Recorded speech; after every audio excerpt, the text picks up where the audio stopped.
Market आपको झटका दे रही है तो आप डर रहे हो और डर के आप शेयरों को निकाल रहे हो। फिर आपका माइंड काम नहीं कर रहा है। आपका माइंड ये कह ही नहीं रहा है कि भाई आगे कुछ अच्छा भी हो सकता है। आपका माइंड कह रहा है कल भी गिरावट होगी, कि यहीं से प्रॉफिट लेकर यहीं से अपनी मनी को बढ़ाना। और जो आप सिप कर रहे हैं भाई, महीने की आपकी सिप है, वो आप करते जाइए, कंटिन्यू करते जाइए, लेकिन प्रॉफिट पर भी विशेष ध्यान रखें। अच्छे शेयरों से धीरे धीरे प्रॉफिट ले रहा होगा, वो आज इस गिरावट में चुपचाप बैठा होगा, शांत बैठा हो। क्यों? क्योंकि उसे पता है भाई जितना आज मेरा लॉस हो रहा है उससे कई गुना तो मैंने कमा कर बैठा हूँ। कुछ चीज़ पता लग जाए कि हमारे देश में कुछ होने वाला है, कुछ इवेंट होने वाले हैं, बजट होने वाला है, तो वो एक मौके होते हैं। उन मौक़ों की तलाश करना चाहिए। हम पैसे किसी दूसरे जेब में रख लिए हैं और अगर दूसरी जेब से मेरे खो गए, खर्च हो गए या किसी ने चुरा लिए, तो मेरा एक सिस्टम है कि मैं वापस आ सकता हूँ। वो कौन करते हैं, कौन प्रॉफिट बुक कर रहे हैं जो हमारे अलावा कौन कर रहा है? जितने भी बड़े बड़े इन्वेस्टर हैं, किसी का चेहरा लटका हुआ नहीं मिलेगा। बस आप और हमारे अंदर ही हाय तौबा हो रही होगी गिरावट के ऊपर। और बात करेंगे कि प्रॉफिट हमें किस तरीके से लेना चाहिए। क्या अचानक से जब मार्केट गिर जाती है तब हमें प्रॉफिट लेना चाहिए या कोई और हमारे नियम है, उसके ऊपर भी आज हम बात करेंगे।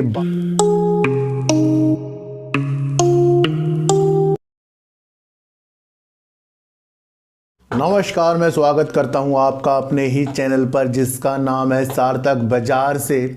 आज बात करेंगे सर गिरावट के ऊपर और बात करेंगे कि प्रॉफिट हमें किस तरीके से लेना चाहिए। क्या अचानक से जब मार्केट गिर जाती है तब हमें प्रॉफिट लेना चाहिए या कोई और हमारे नियम है, उसके ऊपर भी आज हम बात करेंगे। वोडाफोन आइडिया के अंदर आ रही है गंभीर न्यूज, और क्या वो न्यूज है उसके बारे में भी बात करेंगे। और वोडाफोन आइडिया और इंडस टावर में कौन सा किस माध्यम से सही हो सकता है उसके बारे में बात करेंगे। और बात करेंगे नाल्को की, यानी कि नेशनल एल्युमिनियम कंपनी के बारे में बात करेंगे, वो क्या करने जा रही है। और बात करेंगे सर यस बैंक की। सर देखो सर, इन सब की बात करने से पहले मैं आपको एक चीज़ बता दूं कि लगातार मैं आपको पिछले 15 दिन से कह रहा हूं कि इस 3 से 6 महीने हमें बड़ा विशेष ध्यान रखना चाहिए। जब हमें कुछ चीज़ पता लग जाए कि हमारे देश में कुछ होने वाला है, कुछ इवेंट होने वाले हैं, बजट होने वाला है, तो वो एक मौके होते हैं। उन मौक़ों की तलाश करना चाहिए। हम बार बार अपनी जेब से ही मार्केट में पैसा डालकर नहीं कमा पाएंगे, ये ध्यान रखना मेरी बात। अगर मार्केट्स में पैसा डालकर कमाना है तो फिर बैंक में जमा करो, फिर एफडी कर दो। देखो सर, मैं आपको क्या बताता हूँ कि यहीं से प्रॉफिट लेकर यहीं से अपनी मनी को बढ़ाना।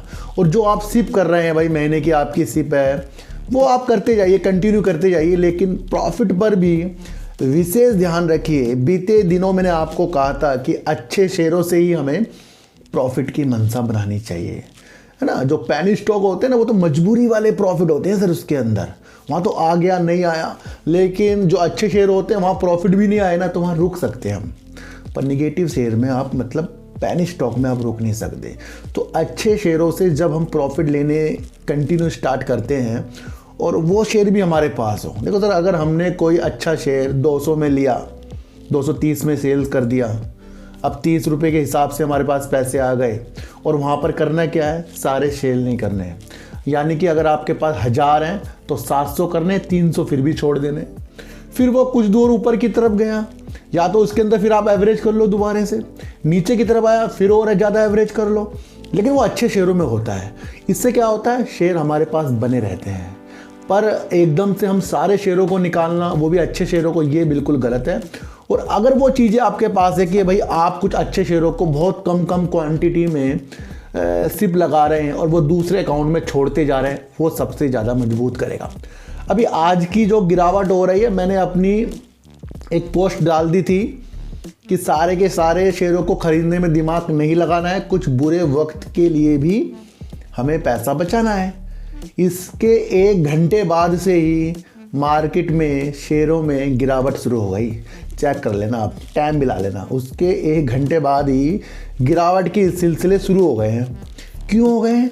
क्योंकि हम भाप रहे हैं, हम मार्केट की साइकोलॉजी को भाप रहे हैं। चाहे वो बजट आ रहा हो, बजट से पहले गिरावट हो, या फिर हमारे आने वाले चुनाव हो, उससे पहले एक बड़ी गिरावट के सिलसिले आपको बनाने पड़ेंगे। देखो सर, मैंने आपको कई बार कहा है कि कुछ चीज़ों के लिए बड़े ऑपरेटर खेल खेलते हैं, वो हमारी मनी को किस तरीके से अपने पास ले जाने के जुगाड़ में लगे रहते हैं। जब मार्केट तेज़ी के संकेतों में होती है और जब हम किसी चीज़ के डर को भूल जाते हैं तभी मार्केट गिरती है। जब आपका पैसा मार्केट में सब लग जाएगा तभी मार्केट गिरेगी। अब जो कुछ लोग पूछ रहे हैं सर यहाँ पर बेच दें, यहाँ से निकल जाएं, ये मजबूरी वाला प्रॉफिट है। प्रॉफिट और शेयरों को खरीदना सोच समझ के होना चाहिए सर। प्रॉफिट और शेयरों को खरीदना सोच समझ कर होना चाहिए। प्रॉफिट भी सोची समझी विधि के साथ होना चाहिए। बताया ना कि धीरे धीरे जो व्यक्ति अच्छे शेयरों से धीरे धीरे प्रॉफिट ले रहा होगा वो आज इस गिरावट में चुपचाप बैठा होगा, शांत बैठा हो। क्यों? क्योंकि उसे पता है भाई जितना आज मेरा लॉस हो रहा है उससे कई गुना तो मैंने कमा कर बैठा हूँ। ध्यान देने वाली बात है। कल जब मैंने एक्साइड बैटरी के शेयर टॉप पर खरीदे, मुझे पता है मैं तो आगे की इन्वेस्टमेंट हूँ, वहाँ से मुझे थोड़ा सा गिरावट हुई है, पर मुझे पता है मैं उससे कई गुना प्रॉफिट लेकर बैठा हूँ। तो ये मैं आपको समझा रहा था कि जब हम निरंतर, देखो सर, जब हेल्थी करेक्शन होता है वो कौन करते हैं, कौन प्रॉफिट बुक कर रहे हैं, जो हमारे अलावा कौन कर रहा है? जितने भी बड़े बड़े इन्वेस्टर हैं किसी का चेहरा लटका हुआ नहीं मिलेगा। बस आप और हमारे अंदर ही हाय तौबा हो रही होगी। पर सिस्टम से अगर चलते थोड़े प्रॉफिट, देखो सर यहाँ पर क्या होता है, जब मार्केट आपको झटका दे रही है तो आप डर रहे हो और डर के आप शेयरों को निकाल रहे हो, फिर आपका माइंड काम नहीं कर रहा है। आपका माइंड ये कह ही नहीं रहा है कि भाई आगे कुछ अच्छा भी हो सकता है। आपका माइंड कह रहा है कल भी गिरावट होगी। क्यों? क्योंकि आपने पहले प्रॉफिट नहीं लिया। ध्यान रखना मेरी बात, मार्केट आपको 2-3 बार इस तरीके के झटके देगी और फिर लंबा झटका तब देगी जब आप सोचोगे यार नहीं अगले दिन तो प्रॉफिट आ ही जाता है, यानी अगले दिन तो मार्केट चली जाती है। तो ये नियम होते हैं, इस नियम को समझना है। आज जो प्रॉफिट में चुपचाप बैठा होगा, लॉस में चुपचाप बैठा होगा, उसे पता है उसने पहले प्रॉफिट ले रखा है। ध्यान रखने वाली बात बता रहा हूँ मैं आपको। और जो जल्दबाजी में बेच रहा होगा ना, वो डर रहा होगा, उन्होंने कहा भाई मैंने पहले प्रॉफिट नहीं लिया, अब ये ना निकल जाए एकदम से 5-10 रुपए निकलना। ये बड़ी साइकोलॉजी को डेवलप करता है, पर इस साइकोलॉजी को डेवलप वो ज़्यादा करेगा जो इस साइकोलॉजी को समझकर अपने में संयम करेगा। संयम लाने के भी तरीके अपने अंदर होते हैं। ध्यान रखना सर, आप किसी सफ़र में जा रहे हो और आप एक जुगाड़ करके जा रहे हो कि भाई मैंने पैसे लुका लिए हैं, थोड़े से ना पैसे किसी दूसरी जेब में रख लिए हैं, और अगर दूसरी जेब से मेरे खो गए, खर्च हो गए या किसी ने चुरा लिए तो मेरा एक है सिस्टम है कि मैं वापस आ सकता हूँ। तो वो क्या होगा, अगर आपके चोरी हो गए तो आप डरनेगे नहीं, ठीक है। और एक व्यक्ति सारे के सारे पैसे एक जेब में रख के जा रहा मस्ती में और वो खो गया, फिर क्या होगा, वो डरेगा। यही वो मार्केट है कि जब अपनी आप पीछे चीज़ों को यानी कि पैसों को अपने मजबूत रखते हो, बैक ऐसे ही रखते हो कि भाई 30% लगाओ, 70% आपका पीछे पड़ा हो और आपने वो प्रॉफिट के निकाल के किया हो, तो आप डरनेगे नहीं, कभी भी गिरावट से नहीं डरेंगे। ये मैं बहुत अच्छी बात बता रहा हूँ नए लोगों को। काफ़ी कमेंट आए हैं आज, मैंने जो अपने दूसरे चैनल पर वीडियो सुबह ही बना दी थी, सुजलॉन और वोडाफोन आइडिया मार्केट क्यों गिर रही है, इस वजह से मैंने आपको सारा समझा दिया। कोई टेंशन वाली चीज़ तो है नहीं, पर प्रॉफिट बुकिंग वाली चीज़ों को भी देखो सर। प्रॉफिट फिर अगर इतना प्रिय नहीं है तो बड़े लोग क्यों कर रहे हैं? छोटी सी बात मुझे बता दो, फिर आपको प्रॉफिट प्रिय नहीं है तो मार्केट में कर क्या रहे हैं हम? मुझे प्रॉफिट प्रिय नहीं है तो मैं क्यों प्रॉफिट नहीं ले रहा हूँ फिर, है ना? मैं तो प्रॉफिट लूँगा क्योंकि मुझे प्रिय है। और यही प्रिय मैं आपको स्टार्टिंग से बता रहा हूँ, प्रॉफिट से प्यार करना सीखो। जिस दिन आपने प्रॉफिट और अच्छे शेयरों से प्यार करना, देखो सर मैं भी पहले पेनी स्टॉक के चक्कर में बहुत पड़ा रहा है ना, 5-6 महीने बहुत ज़्यादा दिमाग लगा दिया, मिला कुछ नहीं है उसमें, गया ही गया है ना। तो जब आपको समझना है आप थोड़े से ऊपर के लेवल पर चलो। आज मोरपेन गिरे, NHPC गिरे, एक्साइड बैटरी गिरे, मदरसन सुमी गिरे, इनमें आपको बिल्कुल भी टेंशन नहीं मिलेगी। ONGC गिरे, कभी आपने देखा कि सुजलॉन एनर्जी, वोडाफोन आइडिया, इस तरीके के शेयर आज कवर होते हुए दिखाई दिए होंगे? दिखे ही नहीं। 10, 15, 20 पैसे तो कवर होते हुए दिखाई दिए, पर आपने वो उधर देखा कि NHPC, ONGC, Exide battery, Motherson Sumi और बड़े बड़े शेयर नैल्को, ये क्या हुआ, ये अपने को कवर करके मिल गए। क्यों? क्योंकि लोगों को इन गिरावटों में बड़े शेयरों को पकड़ना है और हम लोग क्या कर रहे हैं, इन गिरावटों में छोटे शेयरों की तरफ घुस रहे हैं। बदल दो ये दुनिया और बदल दो ये जिंदगानी। मैं आपको अब भी कह रहा हूँ, शेयर मार्केट उस तरीके से चलो जहाँ पर आप संयम से कर सको। तो अब आपको पता लग गया प्रॉफिट का निरंतर लेना है। ये एक चैनल अलग है सर, ये आप और मेरा चैनल है, ये किसी तीसरे व्यक्ति का चैनल नहीं है जो अपनी सोच के हिसाब से लिख कर जाएगा। जैसे कल किसने लिख दिया कि सुजलोन एनर्जी आज आपको अच्छा लग रहा है। भाई सुजलोन एनर्जी की विशेषता कल वाली वीडियो में समझो। मैंने क्या कहा था कल कि 2025, 2027, 2030 तक की मंशा, और 2 डेट बताई थी मैंने आपको, 16 फरवरी और 15 मार्च। एक व्यक्ति दिलीप जैन है, और मैं आपको बता दूं जैन मेरे बहुत सारे जानने वाले हैं, सूरत वाले भी हैं। उनकी तो बुद्धि बहुत अच्छी है, उनका तो व्यवहार बहुत अच्छा है। मेरी सिस्टर की जो फ्रेंड है वो जैन है, उनका तो बहुत अच्छा व्यवहार है, माना जाना हमारा बहुत अच्छा है। पर ये कैसे व्यक्ति है जो बार बार उल्टी सीधी कमेंट करके जाता है ना। उनका नाम दिलीप जैन है, मैं उनको कहता हूँ उनसे मेरी कोई दुश्मनी नहीं है। उन्होंने लिख दिया कि आपने हमारे हाथों से सुजलोन निकाल दिया, जेपी पावर निकाल दिया, वोडाफोन आइडिया निकाल दिया। भाई मैं आपको एक चीज़ बता दूं सर, जो चीज़ सच है उस पर ध्यान रख लो। जो चीज़ सच है, और सच को जानकर अपनी चीज़ों को आगे बढ़ाओ। सच को जानकर आप चुपचाप बैठकर उसके बाद भी वो शेयर तेजी और रंग दिखा रहा है, बिल्कुल भी उस वक्त ना देखो उसकी तरफ, बिल्कुल भी ना देखो। क्योंकि जब आप सच को जानते हो तभी चुप बैठे हो, तभी आप खरीद नहीं रहे हो। और अगर आप बहक रहे हो तो आप खरीद रहे हो और रंग के ऊपर भागे जा रहे हो। क्या हुआ? जिन्होंने 18 रुपये वोडाफोन आइडिया को खरीदा, क्या हुआ? गिरावट हुई है। मकसद क्या थे मेरे? फंड आएगा तो तब चीज़ें अच्छी होंगी। हुआ वैसा नहीं हुआ। क्या हुआ? हुआ वैसा। तो क्या हुआ? ये हम सच को बैठे, हमने तो नहीं खरीदा अभी तक के, ना मैंने अभी तक के सुजलोन दोबारा खरीदा। भाई उससे ज़्यादा प्रॉफिट मुझे कई बड़े बड़े शेयर दे के चले गए हैं, मैं आपको बता दूं। तो हमने ना वोडाफोन आइडिया को खरीदा, ना सुजलोन एनर्जी को खरीदा। क्यों? क्योंकि हमें इनका सच पता है। अगर हम सुजलोन को खरीदेंगे तो 2030 तक के लिए वेट करूंगा फिर मैं। वोडाफोन आइडिया को तब मेरे सामने अच्छा होगा जब ये फंड लाएगा। देखो सर, वोडाफोन आइडिया की अगर बात हो, देखो दिलीप जैन जी, मैं आपको फिर बता रहा हूँ, अपनी लैंग्वेज को सही कीजिए। अब आप ही बचे हो जो निगेटिव कमेंट कर रहे हो, बाकी सब सही हो गए हैं। और अगर आपको मेरी वीडियो में कुछ मिल नहीं रहा है तो फिर आप देख क्यों रहे हो? सिर्फ इसलिए कि आप अपनी वाणी को ख़राब कर रहे हो। कल ही मैंने सुजलोन पर बताया था, लंबा विषय बनाना है। सुजलोन आज गिरावट कर रहा है तो आज आपको बेकार लग गया, ये तो मैं आपको समझा रहा हूँ ना, ये तो मैं पहले से समझा रहा था जब भागा जा रहा था। देखो तो सुजलोन एनर्जी की चीज़ें अगर मैं आपको बताऊं तो इसने वैश्विक स्तर पे जो भी चीज़ें की हैं, यहाँ पर इतने सारे ऑर्डर जीते, आरईसी के साथ इसने जो समझौते किए हैं और आगे भी ये ऑर्डर जीतते जा रहा है, तो ये अपनी परिकल्पना को कम से कम 3, 4, 5 साल में पूरा करेगा। तो वहाँ तक कि हमारे अंदर दम है, तो आप उस चीज़ को समझो। 16 फरवरी को इंडेक्स में एक शामिल होने वाला, ये आपको समझना है। उसके बारे में 16 फरवरी को पता लगेगा और ये 15 मार्च तक के होगा। तो ये चीज़ें डेट मैंने आपको व्यू कल बता रही थे सुजलोन है ना। अब बात करेंगे सर वोडाफोन आइडिया की। वोडाफोन आइडिया क्यों मुझे आज फिर से थोड़ा सा निगेटिव लगा? ये गिर रहा है इसलिए निगेटिव नहीं, मैं बता रहा हूँ आपको।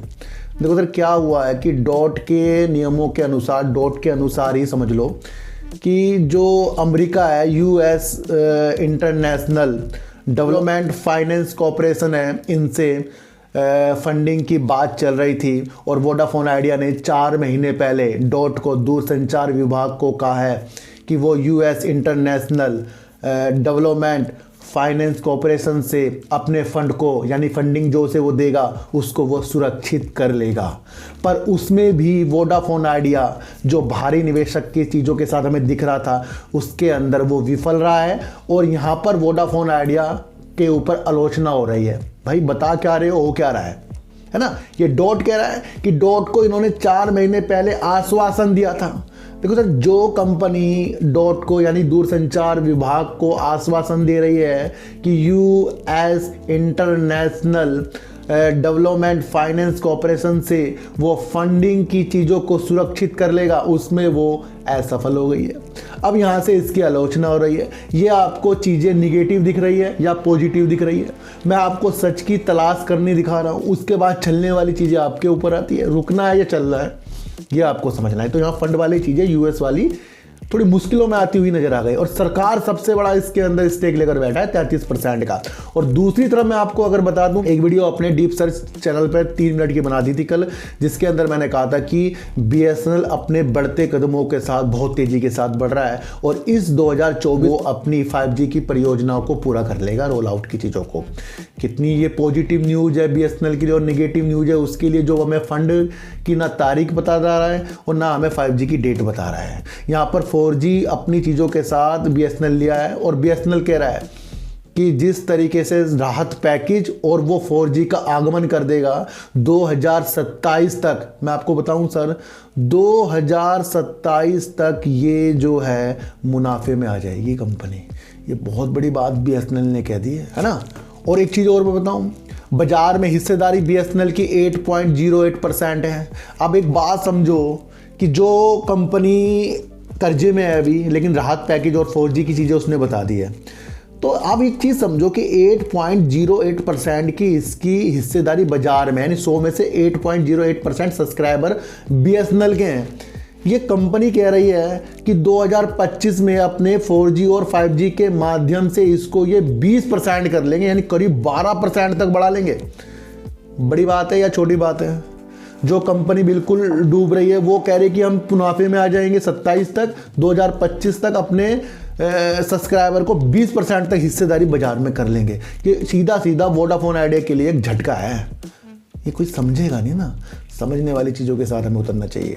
तो यहाँ पर फंडिंग की चीज़ों के साथ निगेटिव हो गया है, BSNL आ गया है, इससे भी निगेटिव हो गया है। और दूसरी तरफ अब इसको कौन अच्छा बता रहा है? मैं आपको एक चीज़ बताऊं, हम फंड और 5G के बाद ही वोडाफोन आइडिया को अच्छा करेंगे, उससे पहले अच्छा नहीं कर सकते। ये आप समझना। भले ही बीच में आपको तेज़ी के उमंगे दिखाए, भले ही हमारी वीडियो बनाने के बाद ये फंड लिया है, लेकिन होगा तो इसका जो भी चीज़ें अच्छी फंड के अनुसार होगी। देखो सर, किसी व्यक्ति ने पूछा सर इंडस टावर जिस तरीके से वोडाफोन आइडिया से वंचित हो रहा है, बेकार होता जा रहा है, तो क्या इसका फ्यूचर आगे चीज़ें के साथ खत्म हो जाएगा? देखो सर, मैं आपको ब्रुकफील्ड की चीज़ें बताऊं, वो तो यहाँ पर इंडिया में सबसे बड़ा बनेगा। थोड़ा सा इफेक्ट इंडस टावर में तो पड़ना ही पड़ना है, ये आप समझना। लेकिन पूर्णतः आपको ये समझना है सबसे बड़ा हिस्सेदारी जो है एयरटेल की है। एयरटेल इंडस टावर का प्रमुख ग्राहक है। तो एयरटेल जिस तरीके से अपने 5G का विस्तार करता जा रहा है, तो वहाँ पर इंडस टावर डूबने की स्थितियों के साथ नहीं है। इंडस टावर वोडाफोन आइडिया के जाने के बाद भी निरंतर अपने किराएदारी की चीज़ों को बढ़ाएगा और अपने टावर को लगाने के साथ वो भी नंबर 1 आने वाली चीज़ों के साथ देखेगा। तो यहाँ प्रतिस्पर्धा बढ़ेगी। यहाँ पर वोडाफोन आइडिया इसलिए निगेटिव है, उसके पास फंड और उसके पास 5G की चीज़ों के बताने की चीज़ें हमारे सामने नहीं है। तो हमें तो सीधा सीधा दिख रहा है यहाँ पर निगेटिव है, लेकिन हम इंडस टावर को निगेटिव नहीं कह सकते, क्योंकि वो अभी तक सबसे बड़ा है। वो तो जब ब्रुकफील्ड वाली चीज़ें हो जाएंगी तब होगा दूसरा। अभी तक वो सबसे बड़ा है और वो कहीं ना कहीं टावरों में जो काम कर रहा है वो भी नंबर 1 है। तो यहाँ से एक बेस्ट संकेत तो इंडस टावर में चलते ही जा रहे हैं। और वोडाफोन आइडिया तब जीवित होगा जब उसके पास फंड आएगा। तो आप अपना आप ही मंथन सर कर लेना इस चीज़ को ना। देखो सर, अब किन कंपनियों में अपना दिमाग हमें लगाना चाहिए? देखो सर, अब हमें उन कंपनियों में दिमाग लगाना चाहिए जो खनिजों की तलाश कर रही है, जो भूमि से कुछ चीज़ें निकाल कर अच्छी चीज़ों के साथ देश प्रगति करेगा। यानी खनिज जो होते हैं, खनन की चीज़ों के साथ, जिसमें कोयला भी आ सकता है, लिथियम भी आ सकता है, और दुर्लभ जो खनिज होते हैं वो भी आ सकते हैं। और ONGC वाली कंपनी भी आ सकती है, क्योंकि वो भी समुंदर की अंदर से गैस के लिए बैक टू बैक 2 इसने LNG की चीज़ों को खोजा और निरंतर आगे भी तरफ करेगी। तो अभी हमारा किस में दिमाग लगाना चाहिए? जो ज़मीन के अंदर से चीज़ें निकल रही है, यानी कि खनिज पदार्थ। तो अब आपको समझना है इसके अंदर हमें कौन कौन सी कंपनियों पे विशेष ध्यान रखना चाहिए। एक तो सर ONGC, टाटा स्टील देखना चाहिए, NMDC देखना चाहिए, वेदांता देखना चाहिए। अब आप कहोगे वेदांता, NMDC और आपका टाटा स्टील। देखो सर, अभी मैंने आपको ये बीते दिनों बताया था कि यहाँ पर भी 16 ब्लॉक हैं इंडिया में जो खनिज वाली हैं। उसकी नीलामी के लिए रुचि कौन कौन सी कंपनियां दिखा रही हैं? टाटा स्टील दिखा रही है, NMDC दिखा रही है और आपका वेदांता दिखा रही है। तो इन चीज़ों के साथ भी हमें देखना चाहिए कि ये भी खनिजों की खनन के लिए चीज़ें के साथ करेंगे और इसके अंदर लिथियम भी चीज़ें होंगी। तो ये 3 कंपनियों पर विशेष आपको ध्यान रखना चाहिए। ONGC मैंने आपको कल भी पॉजिटिव बताया था, और इसलिए बता रहा हूँ क्योंकि वो LNG के ऊपर और अन्य गैस की चीज़ों के साथ और तेल की चीज़ों के साथ बेस्ट वर्क करती है। तो यहाँ पर वो भी समुंदर से अपना जो गैस निकाल रही है वो भी आपको समझना पड़ेगा। अब ये तो हो गया इंडिया में खनिज की चीज़ों के साथ 3 कंपनियां, और ये चौथी मैंने आपको गैस वाली कंपनी ONGC बता दी। अब एक ऐसी कौन सी कंपनी है जिसने भारत में पहली बार एक ऐसी डील कर ली है जिसके अंदर विदेशों में लिथियम का भंडार के लिए एक करार अर्जेंटीना के साथ हो चुका है। यानी कि नेल्को जो एक कंपनी है, एक जॉइंट वेंचर है सर काबिल। देखो सर, मैं आपको एक चीज़ बताऊं, विदेश खनिज इंडिया लिमिटेड एक कंपनी है काबिल। ये विदेशों में जैसे खनिजों की खनन के लिए वर्क करता है, यहाँ लाने के लिए, आपूर्ति के लिए काम करता है, या वो लिथियम के भंडार के लिए अधिग्रहण करना हो या उसको यहाँ पर लाना हो या खोज करना हो, उसके लिए एक कंपनी का निर्माण हुआ है। वो सरकारी कंपनी, उसका नाम है काबिल। अब ये काबिल कंपनियों के जॉइंट वेंचर है, यानी कि एक तो national aluminium company limited Nelco, और दूसरी कंपनी है MECL, यानी कि नेल्को और MCL का ज्वाइंट वेंचर से बनी एक कंपनी काबिल, जो विदेशों में वर्क करती है, विदेशों से खनिज के लिए वर्क करती है। उसके साथ एक बहुत बड़ा करार हो गया है, यानी कि लिथियम के भंडार के लिए इंडिया की कंपनी और अर्जेंटीना की कंपनी के साथ एक करार हो गया है, और वहाँ पर वो 5 जगहों पर लिथियम के भंडार के लिए खोज और खनन के लिए वर्क करेगी। ये एक ऐसी चीज़ हो गई है जो इंडिया में पहली बार हुई है, और ये किस कंपनी ने की है? ये नेल्को और MECL की जॉइंट वेंचर काबिल ने की है। तो इससे सीधा सीधा इफेक्ट किस कंपनी के पे जाएगा सर? देखो सर, जिस चीज़ को भारत की ज़रूरत है और वो कंपनी, सरकारी कंपनी, उस काम को पूरा करने के लिए, आपूर्ति करने के लिए लग रही है, तो ये अपने आप में इम्पोर्टेंट है। जिस तरीके से भारत में EV वाहनों का ज़्यादा चलन प्रचलित हो रहा है, तो वहाँ पर EV के साथ साथ जो लिथियम की चीज़ें लगती हैं बैटरी बनाने में, वो अपने आप में इम्पोर्टेंट है। उसकी पूर्ति के लिए इस तरीके की ये चीज़ें हुई है। ये बहुत बड़ी न्यूज़ है अगर इसे कोई अलग तरीके से समझे। दुनिया का तीसरा सबसे बड़ा भंडार लिथियम का अर्जेंटीना में है, और चौथा दुनिया का सबसे बड़ा लिथियम का उत्पादक कौन है? भारत है। और भारत इस तरीके से लिथियम जब यहाँ पर लाएगा तो ऑटोमेटिकली EV के क्षेत्र में बाहर आएंगे। एक्साइड बैटरी गिर रहा है, राजा बैटरी भी आपको इस चीज़ से अच्छा देख लेना चाहिए, और नेल्को तो अपने आप इससे अच्छा हो रहा है। फिर इससे जो लिथियम की हमारे ज़्यादा से ज़्यादा हम आयात करते हैं, ये एक ऐसी चीज़ हो गई जहां पर हमारे भारत की कंपनी इस ओर आगे बढ़कर अपने कदमों को बढ़ाकर विदेश से लिथियम लाएगी। तो अपने आप नेल्को कंपनी जो है वो इम्पोर्टेंट हो गई है सर।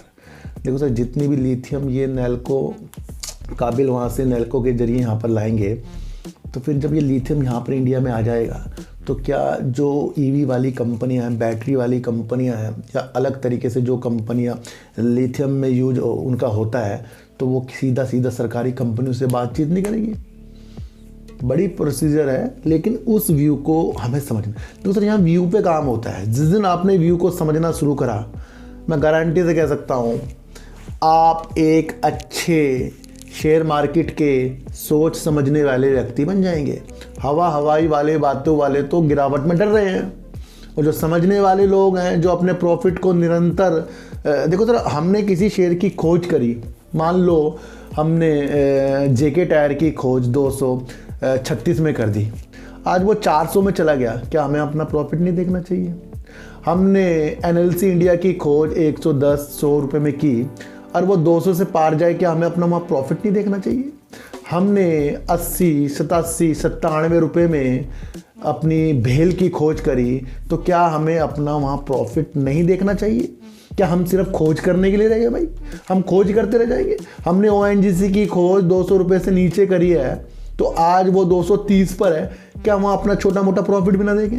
एक्साइड बैटरी की खोज हमने नीचे की तरफ, खोज का मतलब एनालाइज, क्या आपको खोज कौन सी कर रहे हैं भाई? ये सर खोज कौन सी? सर समझो, यहाँ पर जो कहते हैं प्रॉफिट बुकिंग आ गई, वो भी खोज करते हैं। उन्होंने भी किसी चीज़ को नीचे लिया होगा, ऊपर जाके सेल किया होगा, क्या वो भी उसको 1000 पे जाएगा तो थोड़े बहुत शेयर रख लो ना उसके, क्यों उसकी टेंशन लेते हो? या मेरा मकसद शेयरों को बिकवाना, खरीदवाने का नहीं, मेरा मकसद ये है कि जो ये गिरावट होती है इसको हमें समझना है। तो ये काम जो जॉइंट वेंचर के तहत हो रहा है, इससे मैंने आपको बता दिया किन किन कंपनियों का बेनिफिट होने वाला, इससे बेनिफिट होगा। और जो इंडिया में भी 16 जो ब्लॉक है खनिज की नीलामी होने वाली है, उसके अंदर रुचि 3 कंपनियों ने दिखा दिया है, वो भी आपको समझ कर चलना है। ONGC जो समुंदर से अपने गैस के लिए वर्क कर रहा है, तो वो भी आपको समझना है। तो इस टाइम आपको दिमाग लगाना है जो ज़मीन से चीज़ें निकल रही। अब यहाँ पर कोल इंडिया भी आ जाएगा सर, क्योंकि NLC भी आ जाएगा। क्योंकि आपको देखना है ना कि अंदर से कोयले भी निकलते हैं धरती से, तो वो आता है। मैंने कहा ज़मीन के अंदर से जो चीज़ें निकल रही है ना, तो उस पर आपका विशेष तौर पर दिमाग लगना चाहिए। और मार्केट में अपने को 3 से 6 महीने संभाल कर चलो, ताकि अच्छी चीज़ों को आपको अलग समझ में आए। अब बात करेंगे यस बैंक की। यस बैंक की तेज़ी तो सर हमने आपको 20 रुपये के करीब ही बता दी थी ना, 20 रुपये के पहले ही बता दी थी नीचे की तरफ ही। तो आज ये शेयर आपको इस मुकाम पर मिल रहा है, तो ये तो आज इसकी तेज़ी सिर्फ ब्रोकरेज फर्म MK ग्लोबल के तहत जो आई है, जिसने सालाना दर पर अच्छे संकेत जो Q3 27 जनवरी को यस बैंक का आने वाला है, उसके अंदर MK ब्रोकरेज ने इसके अंदर अपनी प्रतिक्रिया को बहुत पॉजिटिव रख दिया है। और वो इतना पॉजिटिव रख दिया है कि साल दर साल करीब 705.6% की बढ़ोतरी शुद्ध लाभ में Q3 में उन्होंने दिखा दी है। तो ये तो अपने आप में गजब चीज़ हो गई है सर। और करीब उन्होंने बताया है कि बढ़कर जो हो जाएगी 415.1 करोड़ रुपए की इनकी शुद्ध लाभ की चीज़ें हो जाएंगी। तो यानी प्रॉफिट इनका 415.1 करोड़ रुपए हो सकता है। ये MK ग्लोबल ने अपनी एक रिसर्च कर दी है उन्होंने, और आगे भी उन्होंने अच्छी चीज़ें संकेत इसके अंदर यस बैंक के अंदर दी है। तो वो इसके अंदर तेज़ी है ना। तो हमें तेज़ी के मकसद को नहीं समझना है, हमें देखना है कि Q3 का रिजल्ट यस बैंक का 27 जनवरी को आ रहा है, हमें वो समझना है। अब वो कैसा प्रॉफिट देगा, कैसा लॉस देगा, वो तो 27 जनवरी को ही हमें पता लगेगा। उससे पहले आज की तेज़ी MK ग्लोबल के बयान से हो गई है। तो यहाँ पर भावना में बिल्कुल नहीं बहना है, सच की ओर चलते रहो। जो आपके सामने आ रहा है उस पर वर्क आपको करना है ना। तो यस बैंक पे आप 27 जनवरी को जो इसका रिजल्ट है उसके ऊपर अपनी प्रतिक्रिया को बनाए। उससे पहले एक गिरावट, एक उछाल की चीज़ें सामने आ सकती हैं, है ना। तो निरंतर वर्क कीजिए सर, सच्चाई की ओर चलिए, अच्छी चीज़ों को खोजिए। न्यूज़ में ही सब कुछ होता है। नेल्को का ज्वाइंट वेंचर काबिल जो है एक अच्छा काम विदेश में कर रहा है, यानी अर्जेंटीना में वो 5 जगहों पर लिथियम की चीज़ों को खोजेगा। और वो ज़रूरत है इंडिया की, और इंडिया लाने के लिए वो ये काम कर रहा है, जिससे यहाँ पर जो EV का सेक्टर है मजबूत हो सके लिथियम की चीज़ों के साथ। और भारत चौथा सबसे बड़ा लिथियम का उत्पादक करने वाला देश है, ये आपको समझना है। और अर्जेंटीना दुनिया का सबसे बड़ा तीसरा लिथियम का भंडार वहाँ पर, और उससे हाथ मिला लिए हमारे भारत ने। तो कौन सी कंपनियां कर रही हैं इस काम को, ये आपको समझकर चलना पड़ेगा। वोडाफोन आइडिया की मुश्किलें थमने का नाम नहीं ले रही है। डॉट की रिपोर्ट के अनुसार US डेवलपमेंट फाइनेंस कॉरपोरेशन के साथ जो इनकी फंडिंग 4 महीने पहले जो इन्होंने डॉट को बताया था कि ये उसको सुरक्षित कर लेंगे, यानी फंड को, कि भाई हमें मिलेगा ही मिलेगा, उसमें वो असफल रहने की चीज़ों के साथ न्यूज आई है। और बड़ी आलोचना वोडाफोन आइडिया की हो रही है। वोडाफोन आइडिया और इंडस टावर में इंडस टावर ही बेस्ट है, क्योंकि वो टावरों के साथ तो काम कर ही रहा है, काम प्रॉफिट भी दे रहा है, और वो अपना पैसा लेने के लिए हर एक कंपनियों के साथ वजूद में रहता है। पर वोडाफोन आइडिया सिर्फ कर्जे में डूबा, 5G की कुछ चीज़ें पता नहीं, उधर BSNL भी आगे आ गया है, और लॉस भी वोडाफोन आइडिया कर रहा है। इतना ज़्यादा कर्जा और उसके बाद फंड और 5G इसको संभालेगा। तो आपके सामने क्या तथ्य हैं, ये आपको खुद ब खुद मंथन करना पड़ेगा। और धीरे धीरे प्रॉफिट लेने की मंशा आपको गिरावट में मजबूत करती है, ये सूत्र को हमेशा याद रखना। तो सर सच्ची वीडियो देखिए, अच्छी वीडियो देखिए, समझ कर देखिए, किसी की भी बातों में आपको आना नहीं है, चाहे मैं क्यों ना हूँ। मैं बिल्कुल एक तथ्य पर वीडियो बनाता हूँ, समझ कर बनाता हूँ। अगर मुझे कुछ चीज़ समझ में आ जाए और वो तेज़ी दिखा रही है, रंगीनता दिखा रही है, मैं शांत होकर चुपचाप बैठ जाता हूँ भाई, वही हमें जिताता है। क्योंकि सबसे पहले अपने को बचाएंगे ना, तब जाकर हम कुछ कर पाएंगे। वो सारी विधि की चीज़ें मैंने आपको बता दी। आज बड़ी गौर से मेरी वीडियो को समझना। और दिलीप जैन जी को मैं फिर कह रहा हूँ, थोड़ा सा यार अच्छा बनने की कोशिश करो। हम तुम सब एक ही हैं, क्या रखा है इस चीज़ में, लैंग्वेज को अच्छा करो। तो चीटी को हटा दीजिए, गाय को रोटी दीजिए, और अपने बच्चों को ज़्यादा से ज़्यादा प्यार कीजिए, क्योंकि बच्चे ही आपकी मासूमियत से किस्मत पलटेंगे। तो फिर मिलेंगे आपसे नई वीडियो के साथ, जब तक के लिए नमस्कार।